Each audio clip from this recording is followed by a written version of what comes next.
نحمده ونصلي على رسوله الكريم أعوذ بالله من الشيطان الرجيم بسم الله الرحمن الرحیم. صدر محفل میرے نہایت عزیز دوست اور بھائی جناب پروفیسر ڈاکٹر عبدالعزیز طاہر صاحب، جناب ڈاکٹر شہید صاحب رجسٹرار الحمد اسلامک یونیورسٹی، ڈاکٹر شیر علی صاحب صدر شعبہ اردو، ریاض الدین نیازی صاحب، برادر عزیز و مکرم جناب ڈاکٹر رفاقت علی شاہد صاحب، جناب ڈاکٹر حاکم علی صاحب، عزیز طلباء و طالبات، ایم فل اور پی ایچ ڈی اسکالرس، میرے لیے نہایت مسرت کا مقام ہے کہ میں آج آپ سب کے ساتھ ہوں، اور آج کی یہ شام ہم نے تحقیق کے نام کی ہے، لیکن صورتحال یہ ہے کہ اب آپ ایک بہت مفصل گفتگو بھی سن چکے ہیں اور نماز مغرب بھی درپیش ہے.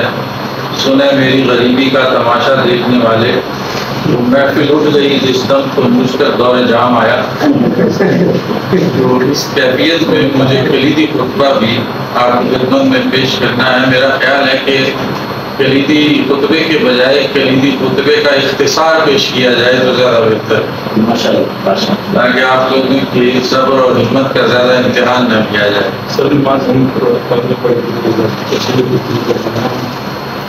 منتظر ہیں آپ کے پلیز. جی بہت شکریہ ڈاکٹر شیر علی صاحب نے مجھے یہ فرمایا ہے کہ میں اپنی گفتگو اس صورتحال کی وجہ سے مختصر نہ کروں.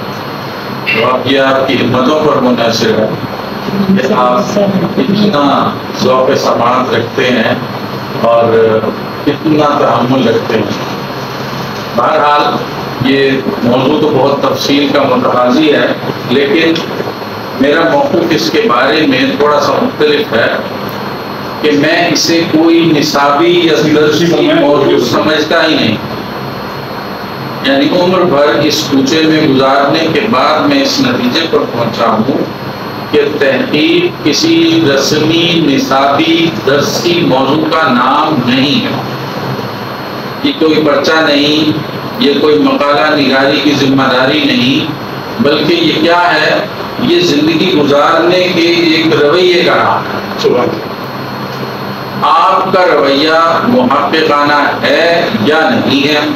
اگر آپ تحقیقی رویہ رکھتے ہیں اور زندگی میں آپ کے پاس تحقیقی زاویہ نگاہ ہے، پھر آپ ایک اچھی اور خوشگوار زندگی گزار سکتے ہیں. اگر آپ کے پاس محققانہ نگاہ نہیں ہے تو آپ کے اپنے گھر والوں سے بھی تعلقات خراب رہیں گے، پڑوس پڑوس سے بھی آپ کے مراسم اچھے نہیں ہوں گے، اور معاشرے کے ساتھ بھی آپ کو شکوے شکایات رہیں گے.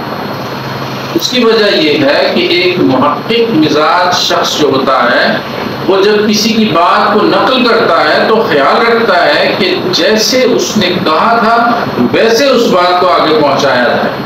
جو بات اس نے نہیں کہی تھی وہ اس کے ذمہ نہ ڈالی جائے، اس کے منہ میں نہ ڈالی جائے، اور جو الفاظ اس نے کہے تھے ان کا لحاظ رکھا جائے، اور اپنے جذبات، اپنے تعصبات، اپنے خیالات، اپنے احساسات کو اس کے الفاظ میں شامل کر کے آگے ٹرانسفر نہ کیا جائے.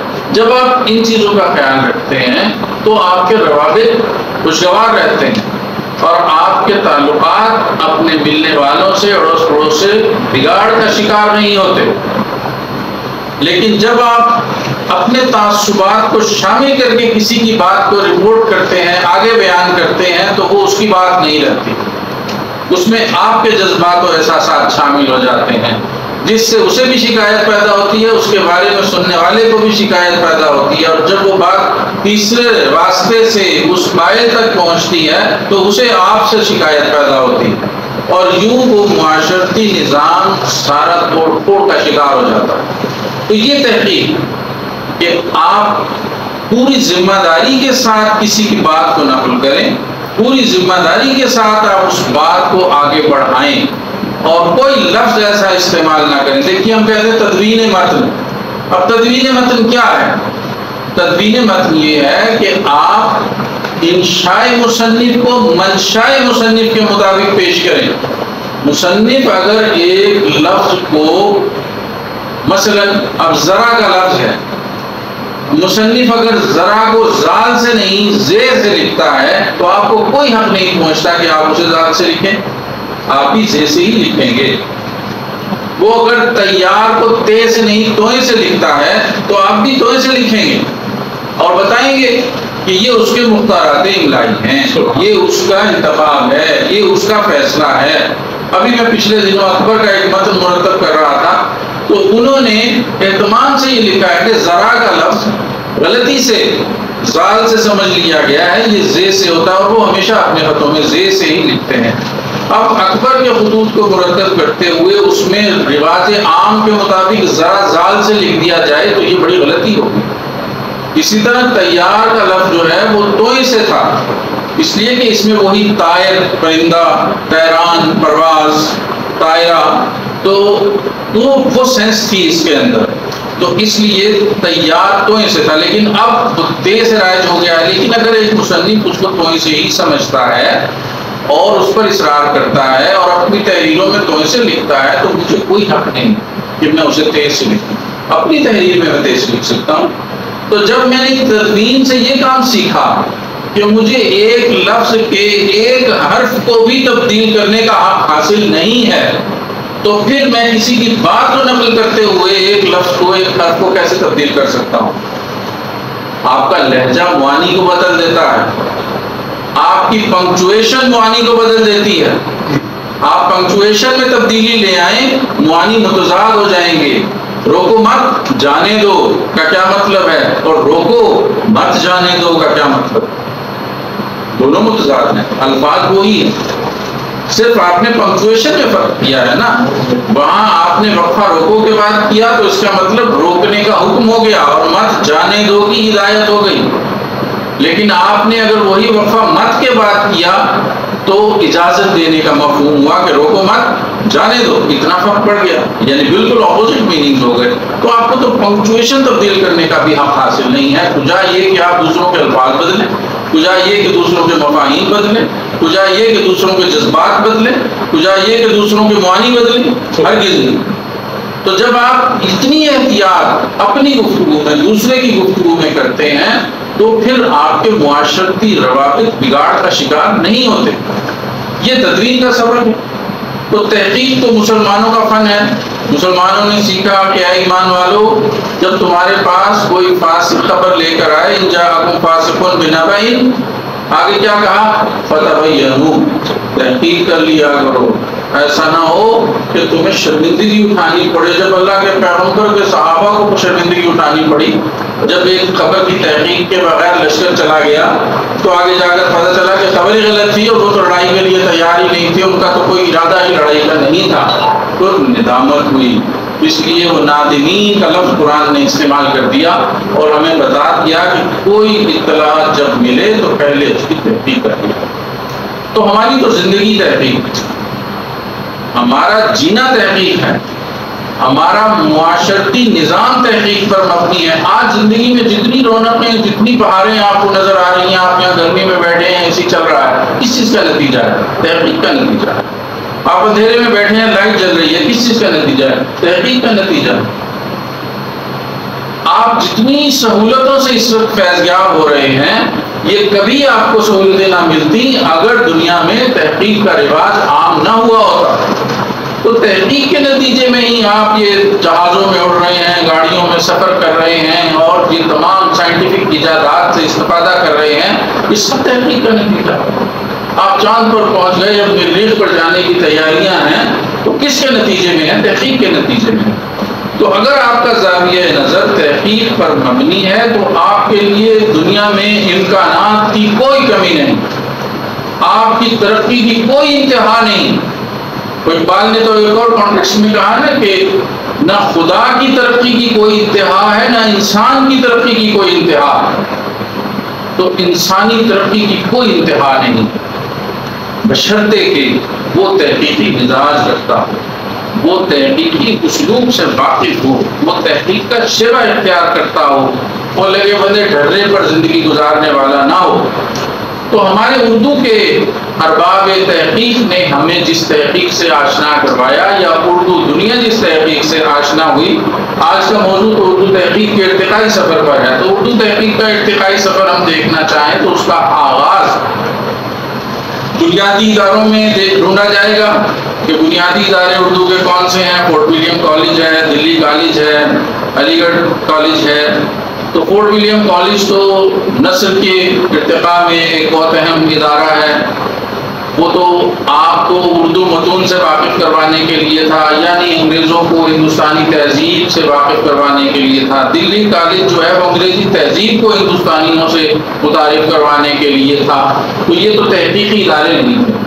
تو پہلا ادارہ جس نے تحقیق کو متعارف کروایا اسے ہم کہہ سکتے ہیں کہ وہ علی گڑھ یونیورسٹی ہے, اور وہ اپنے بانی کی وجہ سے, یعنی سر سید احمد خان. سر سید احمد خان نے سب سے پہلے تحقیقی کام بھی کیا, سر سید نے ہی سب سے پہلا تدوینی کام بھی کیا. ہمارے ماحول میں, ہمارے اس بر صغیر کے علمی اور ادبی ماحول میں پہلا تحقیقی کام ان کا آثار السنادید ہے, جس کے لیے وہ قطب مینار پہ چڑھے اور وہ ایک جھولا بنوا کر اس میں لٹکے اور چاروں طرف گھوم کر انہوں نے اس کی عبارتیں نوٹ کی اور دلی کی پرانی عمارتوں تک گئے اور ان کے تمام کتبے نوٹ کیے وغیرہ. اور تدوینی کام آئین اکبری کی تصحیح ہے. تو آئین اکبری کی تصحیح انہوں نے بہت محنت سے کی ہے, اگرچہ غالب نے اس کی کوئی داد نہیں دی, لیکن غالب کے داد نہ دینے کے پیچھے غالب کی بے پناہ بصیرت کو آپ دیکھ سکتے ہیں.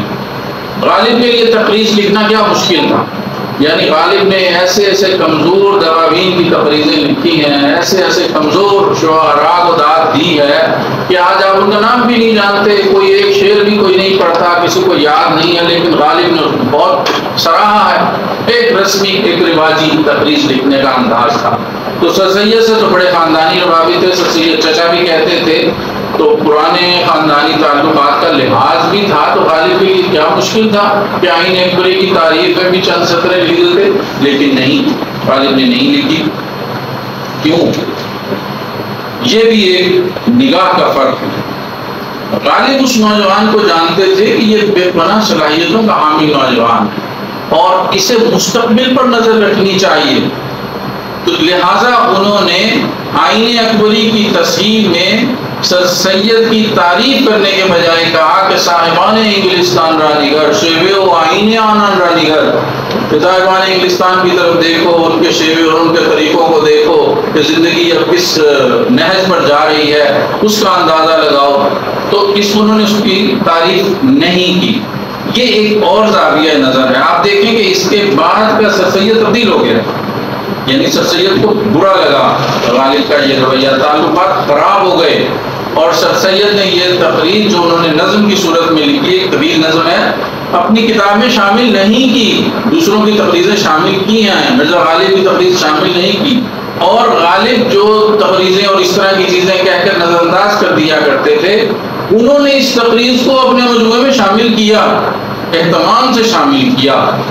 تو اصل میں وہ آنے والے زمانے کو دیکھ رہے تھے, وہ سر سید کے امکانات کو دیکھ رہے تھے, سر سید کی شخصیت کو دیکھ رہے تھے, اور اس سے وابستہ توقعات کے آئینے میں وہ مستقبل کو دیکھ رہے تھے. چنانچہ غالب کی اس تقریر نے گو وقتی طور پر سر سید کو ناراض کیا, لیکن حقیقت میں سر سید کو اس تقریر نے تبدیل کر دیا.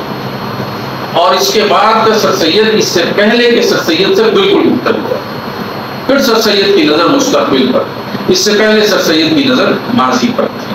چنانچہ وہ جلا القلوب لکھ رہے تھے, قول متین لکھ رہے تھے, اور اس طرح کے دوسرے کام کر رہے تھے. تو سر سید نے ہمیں تدوین متن سے بھی آشنا کروایا, اور سر سید نے ہمیں تحقیق آثار السنادید کی شکل میں اس سے بھی متعارف کروایا. پھر وہ یک چراغیس در این شہر کے اسپرتا بیان ہر کجا بھی نگری انجمنی ساختے ان, کے اس شہر میں ایک چراغ تھا کہ جس کے پرتوں سے جدھر دیکھیں ایک انجمن قائم ہو گئی ہے. تو سر سید کے فیضان سے جو پوری جماعت علماء اور اساتذہ کی تیار ہوئی, شبلی تیار ہوئے, حالی تیار ہوئے, آزاد ہیں, محمد حسین آزاد, چراغ علی ہیں, بہت سارے لوگ. تو ان لوگوں نے جو کام کیے اسے بھی آپ اسی دبستان میں لے جا سکتے ہیں. دیکھیے تحقیق کے سفر کو جاننے کے کئی طریقے ہو سکتے ہیں. مثلا یہ کہ آپ الف بائی ترتیب سے چلیں, محققین کے ناموں کی ترتیب سے چلیں, تو اس میں کئی رکاوٹیں آ جاتی ہیں. مثلا محققین کے ناموں کی ترتیب سے چلیں، الف بائی ترتیب آپ لگا لیں تو ظاہر ہے کہ وہ زمانی ترتیب جو ہے وہ بگڑ جائے گی. یا آپ کتابوں کے ناموں کو الف بائی ترتیب دے دیں کہ یہ فلاں کتاب فلاں کتاب فلاں کتاب، اس میں مصنفین بھی بکھر جائیں گے، زمانہ بھی بکھر جائے گا.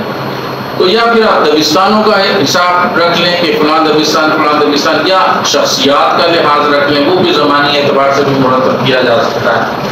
تو علی گڑھ میں جو ہم دیکھ رہے ہیں کہ شبلی نے تحقیق کے سفر کو آگے بڑھایا. انہوں نے سیرت میں، سوانے میں، تاریخ میں، علم الکلام میں، ادب میں بے پناہ نقوش سب کیے. اور ایک سیرت النبی کو دیکھ لیجئے جو انہوں نے لکھی ہے کہ عجم کی مدح کی، عباسیوں کی داستان لکھی، مجھے چندے مقیم میں آستانے غیر ہونا تھا، مگر اب لکھ رہا ہوں سیرت پیغمبر خاتم، خدا کا شکر ہے یوں خاتمہ بالخیر ہونا. تو ایک یہی کتاب جو ہے آپ دیکھ لیجئے کہ آنے والے زمانے میں سیرت پر لکھی جانے والی کوئی کتاب شبلی کی سیرت النبی کے اثر سے آزاد نہیں. اس کتاب نے اتنا اثر مرتب کیا. جتنی کتابیں لکھی گئی ہیں، حتیٰ کہ سیرت کا جو سانچہ اور خاکہ شبلی نے بنا دیا، آنے والے دور میں تمام سیرت نگاروں نے اسی کو اختیار کیا. اگر اس میں کوئی کمی رہ گئی تھی تو وہ کمی آج بھی ہے، اس میں جو خوبی تھی وہ خوبی آج کی سیرتوں میں بھی موجود ہے. تو شبلی کا کام بہت وسیع ہے. اچھا، حالی یعنی یوں بظاہر تو محقق نہیں ہے لیکن سوانے نگار ہیں، تو سوانے بھی تو تاریخ ہی کی ایک شاخ ہے. تو انہوں نے حیات جاوید کی شکل میں یا حیات سعدی کی شکل میں یا یادگار غالب کی شکل میں جو چیزیں ہمارے سامنے رکھی ہیں، یا ایون مقدمہ شعر و شاعری پر ڈاکٹر وحید قریشی صاحب نے بڑا کام کیا اور تنقید کی اور اس کے سورسز کی نشاندہی کی، لیکن اپنے ان حالات میں، یا سفر نامہ حکیم ناصر خسرو، ان حالات میں حیات سعدی کے جب سورسز اویلیبل نہیں تھے، یہ رابطے کے یہ ذرائع نہیں تھے جو آج ہمیں میسر ہیں. کتاب دیکھنے کے لیے آپ کو چین و جاپان کے سفر کرنے پڑتے تھے، ایران و توران خود چل کے جانا پڑتا تھا، تب آپ جا کر ایران جا کر وہ کتاب دیکھتے تھے. تو ان حالات میں جو کام حالی نے کر دیا وہ ہمارے لیے ایک بنیاد کی حیثیت رکھتا ہے، اس کو ہم آگے بڑھا سکتے ہیں. محمد حسین آزاد موقف نہیں ہے. قاضی عبدالودود صاحب کا بڑا عالیشان مقالہ آزاد بحیثیت موقف دیکھ لیں تو موقف تو نہیں ہے لیکن نثر نگار ہے. لیکن اس نثر نگار نے جو نقوش چھوڑ دیے آپ ان کی تحقیق کر سکتے ہیں، یعنی اس نے آپ کی تحقیق کے لیے بہت مواد آپ کو فراہم کر دیا ہے. اس کا مزاج موقفانہ نہیں ہے، وہ تو ایک نثر نگار ہے. یعنی وہ جو مہدی فادی کا مشہور جملہ ہے کہ ظالم گپ بھی مارتا ہے تو وہی معلوم ہوتی ہے، لیکن آپ ان گپوں کی تحقیق تو کر سکتے ہیں نا، جیسے ڈاکٹر صادق صاحب نے کر کے دکھا دی اور کمال کر کے دکھا دیا کہ ایک ایک مضمون کا اوریجنل سورس بتا دیا انہوں نے، نیرنگ خیال کا اوریجنل انگریزی ٹیکسٹ دکھا دیا، لیکن آزاد فی النصاب بچ نکلے اور ان پر سرقے کا الزام نہیں آیا، اس لیے کہ انہوں نے نیرنگ خیال کے دیباچے میں جملہ لکھ دیا تھا کہ میں نے جا بجا ان مضامین میں انگریزی لالٹینوں سے اپنا چراغ روشن کیا.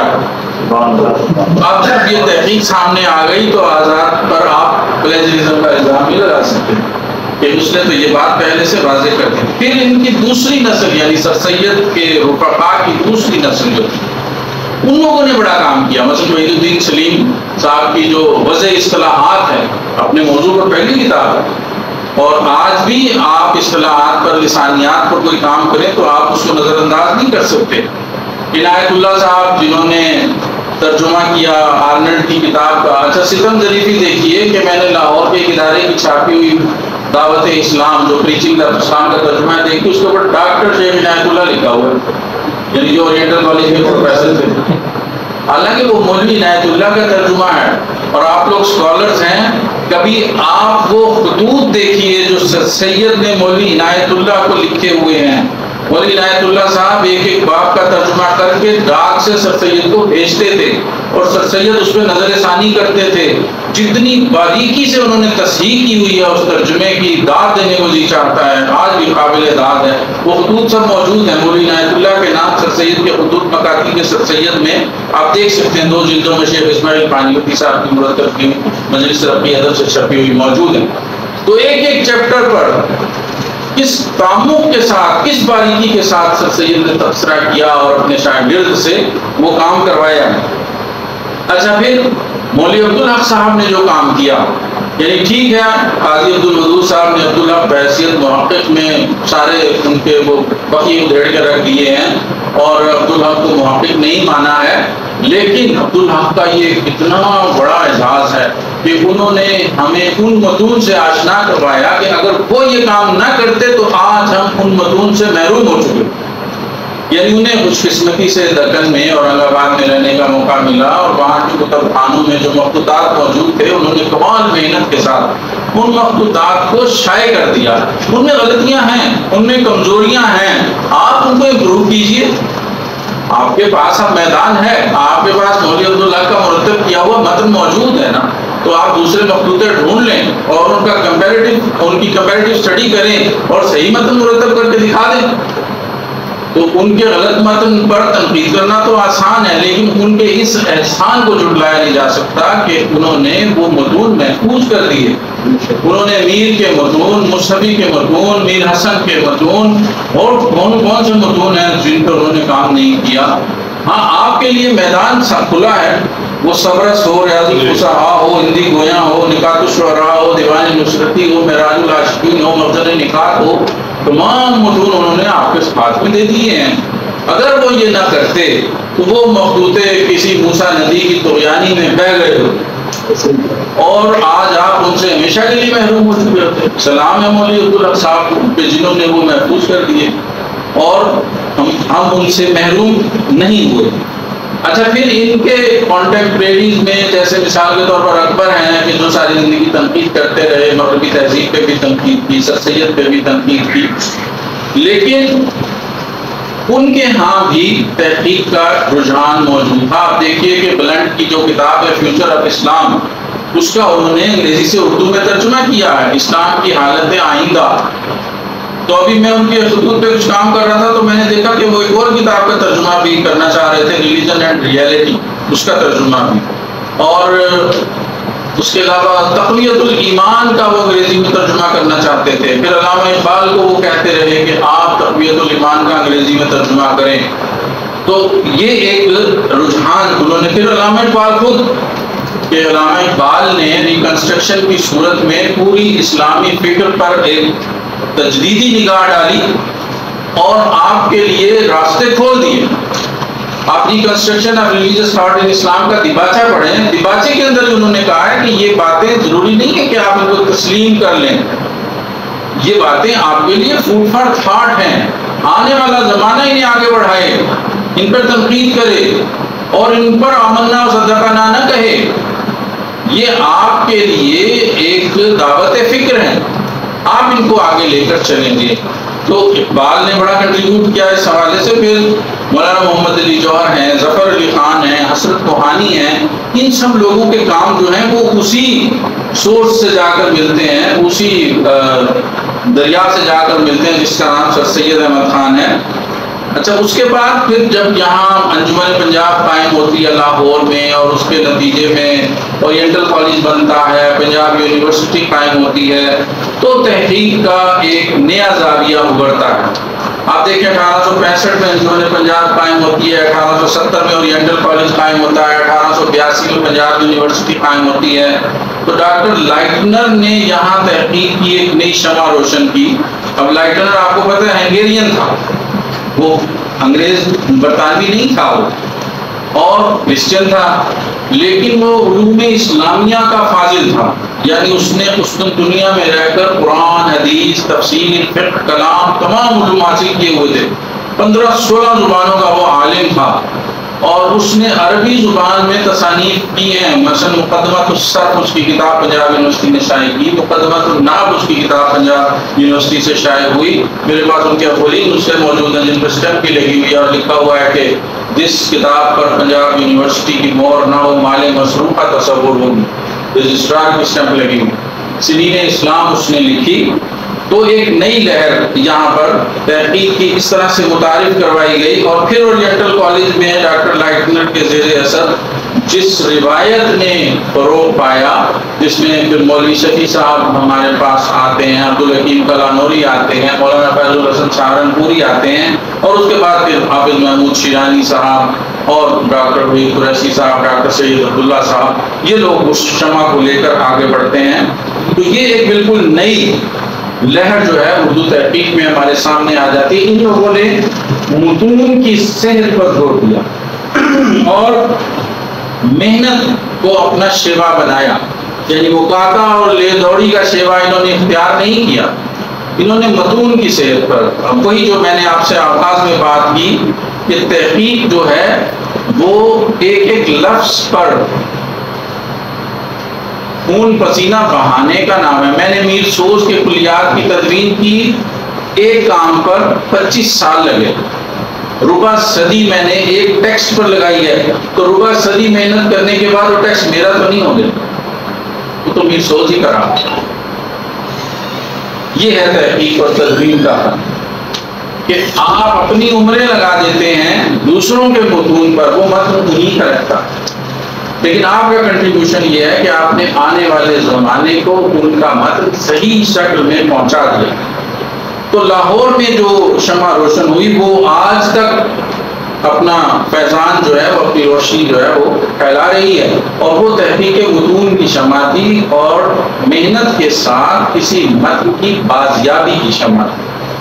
تو اس کے علاوہ جو مختلف خطوں میں، جیسے دکن میں بہت کام ہوا، لیکن دکن میں ہونے والے تدوینی اور تحقیقی کام اور لاہور میں ہونے والے تدوینی کام میں ایک بنیادی فرق ہے۔ لاہور میں ہونے والے تدوینی کام میں اختلاف نسخ پر زور دیا گیا، دکن میں ہونے والے کام میں اختلاف نسخ پر زور نہیں دیا گیا۔ انہوں نے متون کو محفوظ کیا، جیسے میں نے ابھی عبداللہ صاحب کا ذکر کیا، محی الدین قادری ہوں یا ڈاکٹر سید محمد ہوں یا مبارز الدین رفعت ہوں یا سیدہ جعفر ہوں یا عبدالقادر سروری ہوں، ان لوگوں کے ہاں صوتیات کا مذاق، لسانیات کا ذوق، متون کو محفوظ کرنے کا رویہ یہ زیادہ رہا۔ اچھا، پھر جیسے ابھی معارف کا ذکر ہوا، تو اعظم گڑھ میں جو لہر تحقیق کی ہمارے سامنے آتی ہے اس میں مذہبی اور تہذیبی رجحان غالب رہا۔ تو اس مذہبی اور تہذیبی رجحان کا اظہار جیسے معارف کی صورت میں ہوا یا دارالمصنفین کی صورت میں ہوا، بہت اعلیٰ درجے کی کتابیں اعظم گڑھ سے شائع ہوئی۔ دکن میں اگر تصوف کے رسائل کی طرف توجہ ہوئی تھی، بادشاہوں کی شاعری کی طرف توجہ ہوئی تھی، اور ان نسخوں کی تدوین و اشاعت کی طرف توجہ کی گئی تھی جن کا ایک ایک نسخہ موجود تھا، ایک ایک مفہوم موجود تھا، تو اعظم گڑھ میں ہونے والی تحقیق و تدوین میں یہ دیکھا گیا کہ مذہبی روایت میں اوتھینٹک متون کون سے ہیں، ان مستند متون کو آگے لوگوں تک پہنچایا جائے۔ تو اس میں یہ تہذیبی اور مذہبی رجحان جو ہے وہ غالب رہا۔ تو دہلی میں جو کام ہوئے اس میں زیادہ تر کلاسیکی متون اور وسطی دور کے متون کی طرف توجہ رہی ہے۔ تذکرے مرتب ہوئے، دیوانی، تصوف، داستانیں، مثنویاں اور غالب پہ کام ہوا، فرہنگیں بنائی گئیں۔ وہاں کے کام کا بھی بنیادی وصف احتیاط ہے اور تقابل ہے۔ تو وہاں کے لوگوں میں جیسے ابھی رشید حسن خان صاحب کا ذکر ہو رہا تھا کہ رشید حسن خان صاحب نے بھی بہت محنت کے ساتھ کلاسیکی متون کو مرتب کیا اور ایک معیار قائم کر دیا، سیر البیان ہو، گلزار نسیم ہو، باغ و بہار ہو، مثنویات شوق ہو۔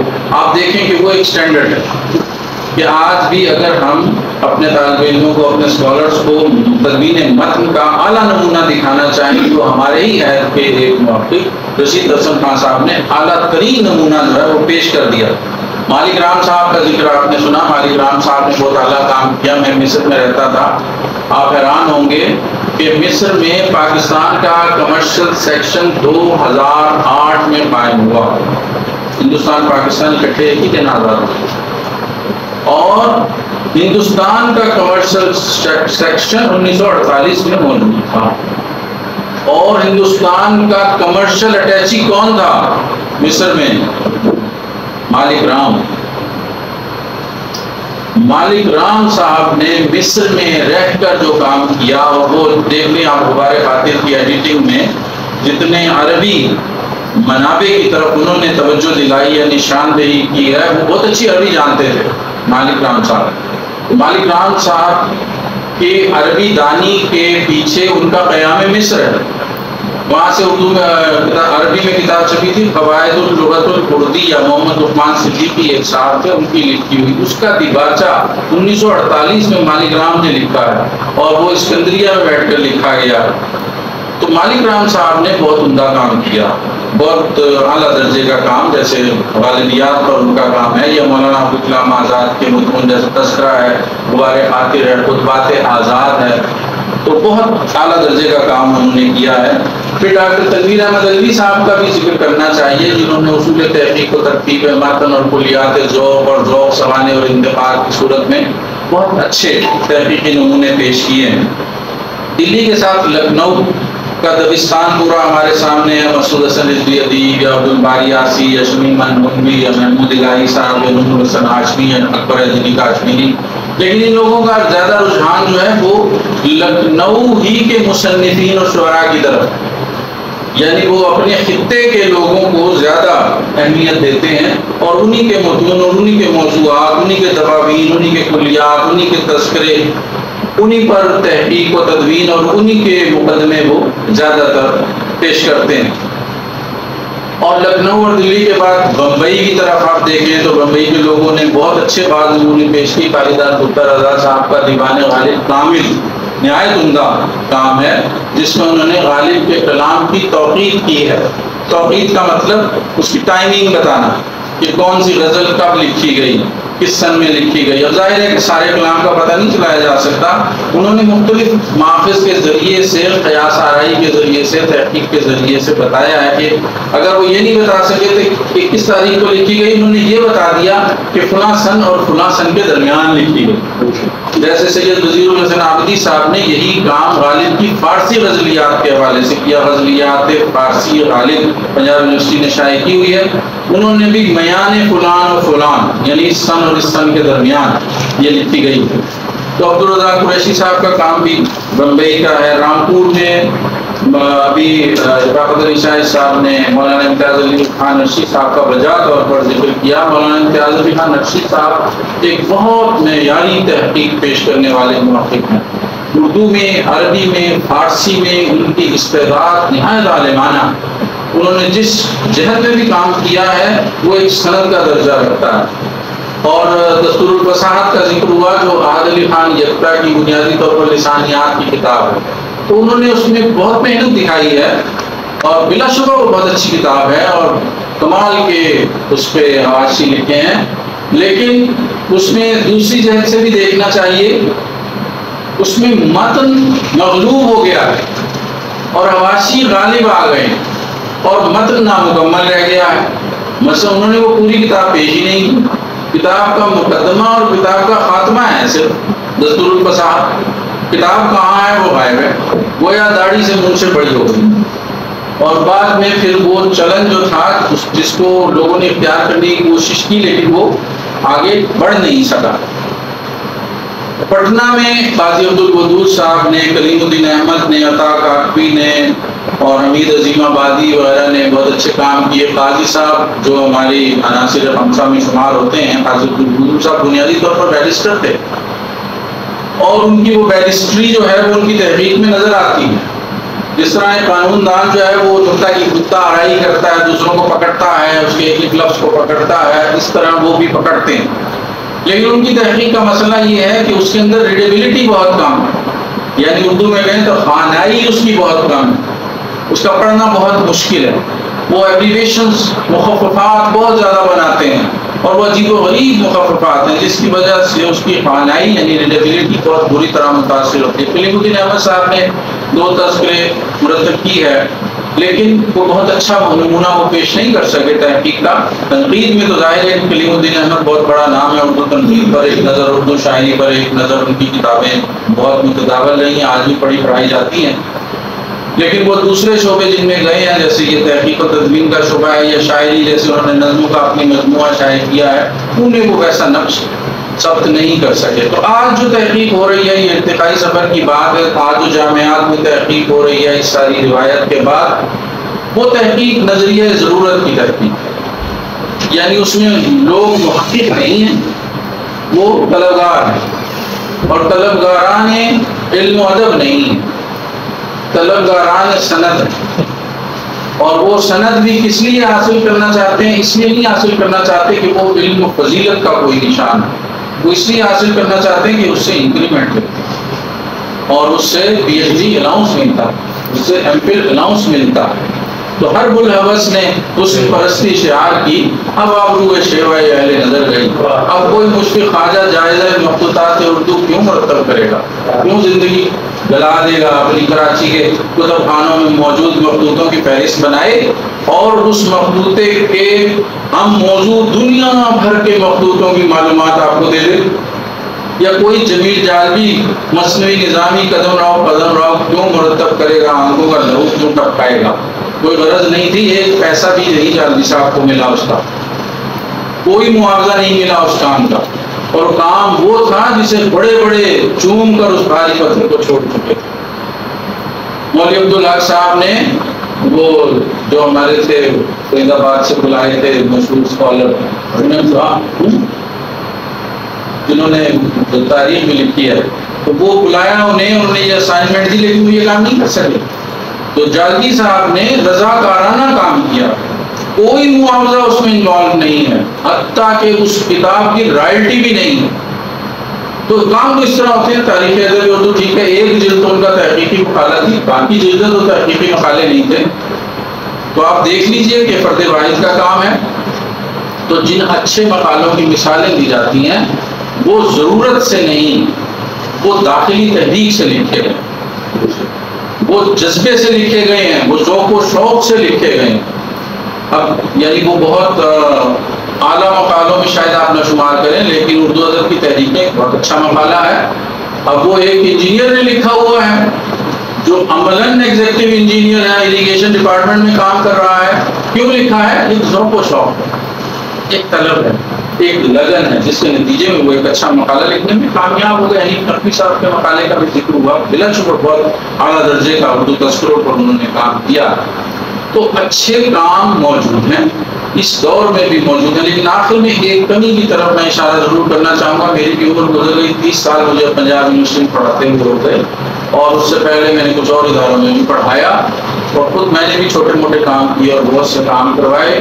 کہ اردو دنیا تحقیق کے تصور سے ناواقف. تحقیق صرف حقائق کی بازیافت کا نام نہیں ہوتا.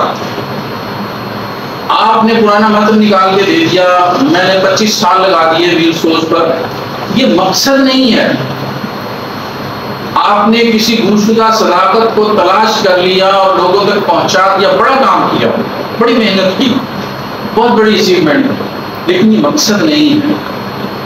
یہ جو مقالے لکھے جا رہے ہیں، فلاں حوالو آثار، فلاں حوالو آثار یا فلاں متن کی تدوین، لائبریریوں کے بوجھ میں اضافہ کرنے کے سوا ان کا کوئی اور حاصل نہیں. اب تو لائبریریاں بھی کتابیں رکھنے سے معذرت کرنے لگی ہیں. میں اب 10-15 سال کے بعد اپنی لائبریری سے کتابیں نکالتا ہوں سینکڑوں کی تعداد میں، تو میں دیکھتا ہوں کہ لائبریریاں تحفہ وصول کرنے سے ہچکچاتی ہیں. کہ جگہ نہیں ہے، پڑھنے والے نہیں ہیں، چھتوں کے اوپر بوجھ بڑھ رہا ہے، تو کہاں تک وہ کتابیں رکھیں. وہ کہتے ہیں جی اچھا آپ نے ڈاکٹر صاحب کتابوں کا تحفہ دینا ہے، 7 الماریاں بھی انہیں رکھنے کے لیے. خود میری یونیورسٹی کے لائبریرین نے کہا، میں نے کہا میرے پاس اتنی 100 کتابیں میں آپ کو گفٹ دینا چاہتا ہوں. اس نے کہا سر پھر 7 الماریاں ہمارے پاس رکھنے کی جگہ. تو وہ آپ مقالے لکھ رہے ہیں، پرائیویٹ یونیورسٹیاں ہیں، سرکاری یونیورسٹیاں ہیں، ڈھیر لگ رہا ہے. وہ کوئی مقصود کے بغیر ہے.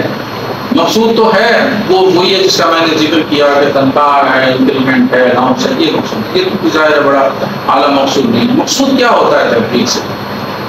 تحقیق کا مقصد وہ حقائق کی بازیافت اس کا پہلا قدم ہے. اس کا مقصد جو ہے وہ ویژن پیدا کرنا ہوتا ہے، بصیرت پیدا کرنا ہوتا ہے. جو زندگی کے حقائق کی دریافت میں آپ کی مدد کرے، جو کسی نظریے کی تشکیل میں آپ کی مدد کرے اور اس کی بنیادوں میں وہ تحقیق ہو، اس کی بنیادوں میں وہ حقائق ہوں، اس کی بنیادوں میں وہ صداقتیں ہوں جو آپ نے تحقیق کے ذریعے سے دریافت کی۔ تو وہ وین کہاں پیدا ہو رہا ہے؟ ممکن ہے اسلام آباد میں ہو رہا، مجھے تو لاہور میں نہیں نظر آتا۔ تو کون سے اسکالرز ہیں جن کے مقالوں سے کم از کم انہوں نے ہی ایسی بصیرت حاصل کر لی ہے کہ جو زندگی میں کنٹریبیوٹ کرے، جو لوگوں کی زندگی میں تبدیلی لے آئے، جو بین الاقوامی سطح پر کسی ایسی بصیرت کا نقطۂ آغاز ثابت ہو جو انسانیت کے لیے خیر کا، انسانیت کے لیے فلاح کا، انسانیت کے لیے ترقی کا، انسانیت کے لیے سربلندی کا باعث ہو؟ ایسی کوئی تحقیق درکار ہے اور محققین کے اندر ایسی بصیرت درکار ہے۔ شعر مردوں سے ہوا، بے شک تحقیق کہی، رہ گئے صوفی و ملا کے غلام ہیں سب۔